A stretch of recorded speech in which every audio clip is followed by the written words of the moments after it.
What's up, guys? James Carter TV here for yet another one of my 2016 NFL scouting reports.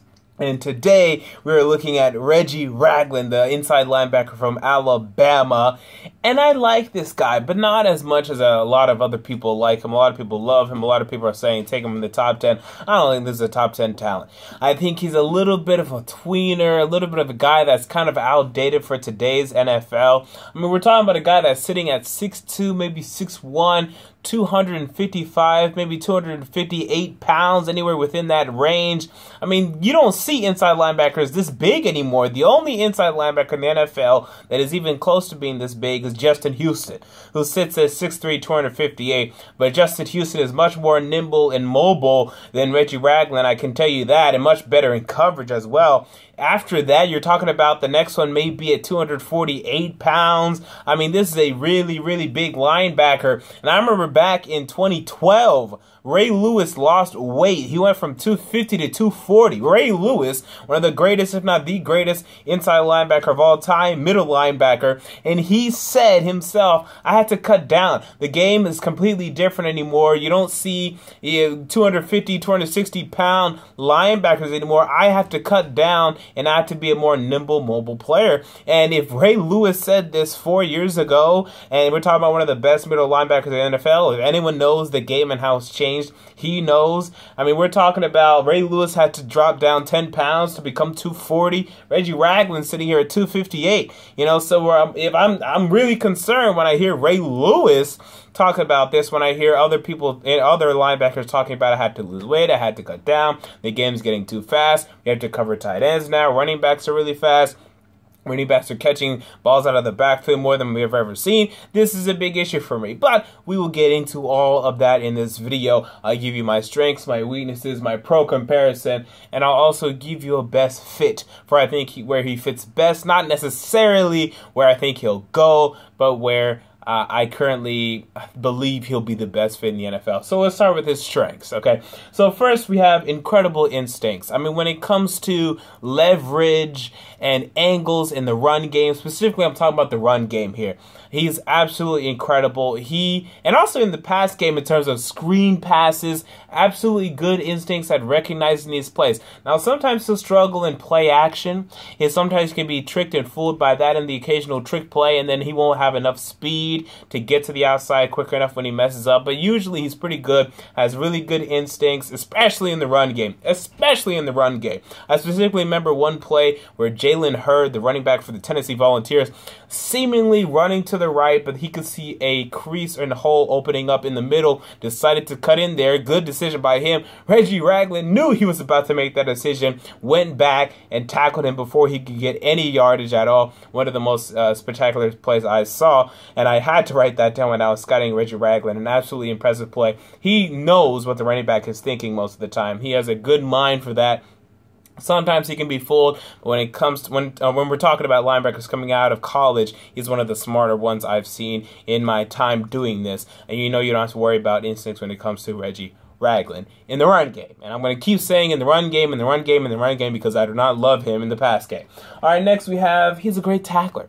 And he wasn't a great tackler before this season. He missed 10 tackles in 2014. This year, I only counted 3. Only 3 missed tackles for Reggie Ragland. Now, I mean, sometimes, you know, he will have gone a little bit too far to the left, and he was taken out of the play. So I don't really count that as a missed tackle. Some people do, but I only counted 3 missed tackles.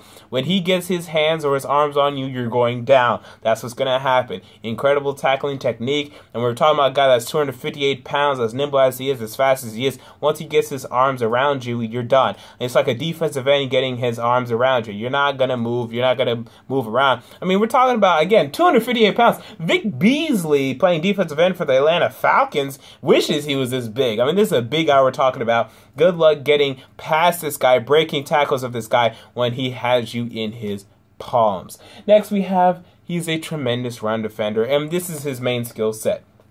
Now the problem is You don't really need 4-3, maybe 3-4 inside linebackers that are just going to stop the run. Usually. Now, some teams, they need that right now. Some teams cannot stop the run to save their lives, like Pittsburgh. Although Pittsburgh is getting better at it lately. Washington, other teams like that just cannot stop the run. So he could find a fit for that. But it's an absolutely tremendous run stopper. Even when it comes to against speedy backs for the most part, he has a good recognition, and this goes back to his instincts, of recognizing when running backs are going to bounce outside, and he can take the angles necessary.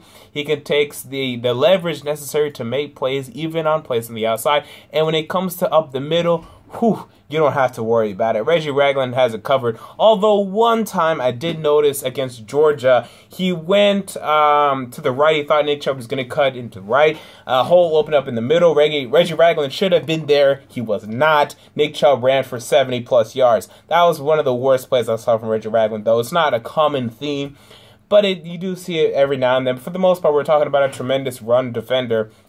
When it comes to stopping the run, you don't have to worry about him. I mean, he plays like 3 yards away from the line of scrimmage. He might as well be on the defensive line a lot of the times. And he is on the defensive line a lot of the times because they know he has no problem stopping the run and going up against offensive linemen to do such a thing. Next we have, he's very aggressive. This is something I need to see from my linebackers. Don't think about it. Don't be complacent. Don't think too much. Whatever you see, boom, attack it. Hurry up. Because right now the running backs are too quick. The quarterbacks are too smart. And if you don't attack something when you see it, you're going to be in trouble. And this was highlighted in the play where he saw a running back coming over in the check down. He does this a lot.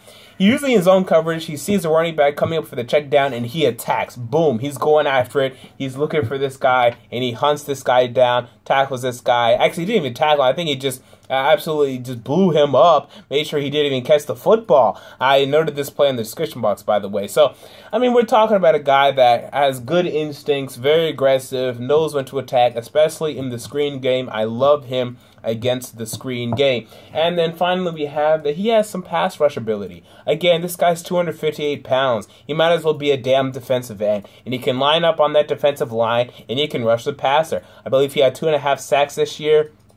I can see him in the NFL having maybe 3 sacks every year. It wouldn't surprise me. I mean, he's not going to be a damn defensive end, but it's nice knowing that, hey, I can put my inside linebacker on the defensive line, fool the defense a little bit, and then see if he can get a nice play. Not really a shoot up the middle type guy like a Luke Kuechly would be so good at, like a Patrick Willis would be very good at, but a guy that can come off the edge and rush the passer and do a good job at that. So now let's get into the weaknesses. Number one, he will struggle in man coverage. Now, this was something that, although I don't think he's very strong in man coverage, a lot of quarterbacks did not take advantage of this. I do believe in the NFL, quarterbacks will look early and often to take advantage of Reggie Ragland in man coverage to try to test him. When we're talking about Jimmy Graham lining up against him, we're talking about Rob Gronkowski. If I'm Drew Brees, Drew Brees doesn't have Jimmy Graham anymore, he wishes he did. If I'm Russell Wilson or I'm Tom Brady, I'm going to test Reggie Ragland. I don't think he can cover these tight ends. I think he's too slow. I think he won't be able to stick or mirror these tight ends and running backs like a Miles Jack can out of UCLA, who I made a scouting report on. You should watch that, by the way. He's going to struggle in man coverage. Now, this is something that he can get better at, and you may not ask him to do a lot of. If you're running a 4-3 defense, I mean, if you can juxtapose him, if you can add 2 other outside linebackers that can do this, can fill this role of covering tight ends and running backs, you can see him in a nicer position. You want him in zone coverage, and that's what Alabama did so well. That's what Nick Saban had him do, was go in zone coverage, stay in zone coverage, and just feel your way out, and wherever the quarterback's going, read his eyes, be a good quarterback spy. That's where you want him. I don't think you want him in man coverage. I think we'll have a lot of issues if he's in man coverage. Next, his feel in zone coverage isn't very good either. Now, he's better in zone coverage. I think when it comes to zone coverage, everything that's in front of him, he's good at. And that's a lot of zone coverage. I mean, that's a large percentage of it. But the problem comes when behind you, because when in zone coverage, being a linebacker, you see a wide receiver, running a slant behind you, and you want to have a good feel for where this wide receiver is. You want to, go with this wide receiver a little bit. But a lot of times I see he doesn't have a great feel for that.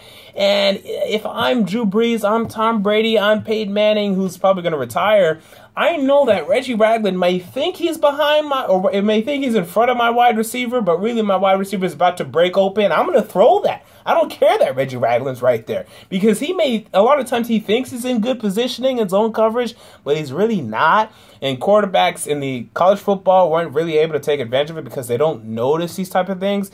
But I think in the NFL, a lot of these quarterbacks are going to challenge that, try to drop it over the head of them, try to drop it past them even. So needs to develop a better feel in zone coverage of what's going on behind him. This is a huge part of zone coverage, especially if you cannot compete in man coverage. Okay, you're not a good coverage linebacker, fine. If I put you in zone coverage, you need to at least make sure that nothing happens around you, please. He needs to get better at having a feel for what's going on behind him. In front of him, he's usually pretty good. He can notice checkdowns coming up, notice screen games coming up. Behind him, has some issues feeling things behind him in zone coverage. Next, we have, I think he's going to struggle versus some speedy backs. I think once backs get past him, that's it. It's over. This is the case for a lot of linebackers, though, so it's not a big weakness, but it is a weakness because a lot of linebackers nowadays are able to catch up to guys. I mean, Luke Kuechly catches up to guys. You think you've gotten past Luke Kuechly, watch as he catches up to you.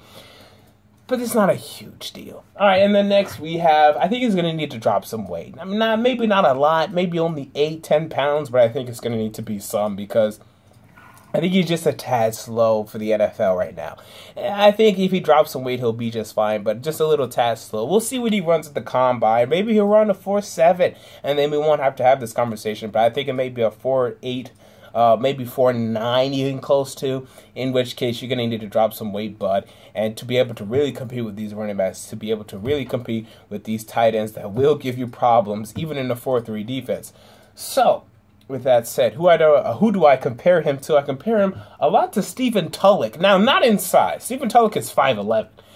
But, I mean, even though that's only 2-inch difference, but in terms of Stephen Tulloch is 245 pounds, in terms of Stephen Tulloch being a good linebacker, not a lot of people know who he is, but he's been in the NFL for maybe 8-9 years now, has done a nice job, has had some good seasons. You know you're going to get 100 tackles out of the guy. He's not going to force many fumbles. I didn't note that in the scouting report, but Reggie Ragland didn't really force a lot of fumbles. I think he forced 2 this year, 4 in his college career. I don't think he's a big hitter. Some people think he is. I think he's a fine hitter. I think he's a linebacker. I don't think he's a harder hitter than the regular NFL linebacker. Not going to force a lot of fumbles. May get a nice interception when he's in the right range, but not going to do a lot of that for you. But he's going to get a lot of tackles. When stuff is happening around him, he will get tackles. And this is a guy that you know can rack up tackles. And the NFL does have a nice premium for this. I mean, you do see Paul Posluszny getting a lot of love and credit. DeQuell Jackson. He doesn't really compare to DeQuell Jackson, but in terms of being a linebacker that you know, hey, we can have this guy for 6, 7, 8 years. He's going to rack up 100 tackles every year. Not going to do anything spectacular, but he's going to be just fine. And I think that's the role Reggie Ragland can play. Now, in terms of the best fit for him, I don't know about the Dolphins if they would want an inside linebacker right now. I mean, so that position's kind of in flux, but I think he could be a good fit in their 4-3 defense. The Cowboys are too high for him. But I would like to see Reggie Ragland. I think he'd be a really good Cowboy. I don't think they should take him because this is a reach for them, but he would be a really good fit for them considering they do not have an inside linebacker. Anyone else? Just 4-3 teams that are just needing a linebacker. The Jets are considering him. I think that could be a pretty good fit. He could play in a 3-4 inside linebacker position, although I think I'd like him in that traditional 4-3 role, helping to stop the run. But hey, if you have a partner like a Jalen Smith, even though you probably can't draft both of them, but if you have a partner and an inside linebacker in a 3-4, saying, hey, this guy's gonna do the coverage, I'm gonna do the run defense, that could also work really well, and that could really be fun. And considering he might as well damn near be a defensive line anyway, so I think there's some interesting places where Reggie Ragland can fit in. But this is a player that I like, I don't love. I do believe there is even a chance where, I mean, not that he's a bust, but man, he may only be a 2-down player. I mean, maybe this is a guy that just won't even be on there at 3rd down. If he's for a team that isn't very good, like Stephen Tulloch was for Detroit, I don't know, even though Stephen Tulloch's a good player, I think he'll play. If he's on a team where they're stacked, like let's say Kansas City, New York. New York's not really stacked at the linebacker position, New York Jets. If he's on a team where the linebackers are stacked, he may only be a 2-down linebacker. But usually a team that's going to draft this guy will probably have a needed inside linebacker, and they're going to play him 3 downs anyway. Not that he's going to be a bad 3-down linebacker, but I question if there's a team that takes him, they have good linebackers, if they're even going to want to. But anyway, with that said, I think he's going to be a good player. I don't think he's going to be a great player. I don't think there's... maybe there's a chance for this, but I don't think there's much of a chance. But I think he's going to be a good player. Will rack up some tackles for you, but will not do anything spectacular. My overall grade on this player is an 82. Until next time, James Carter TV, I'm out. Peace.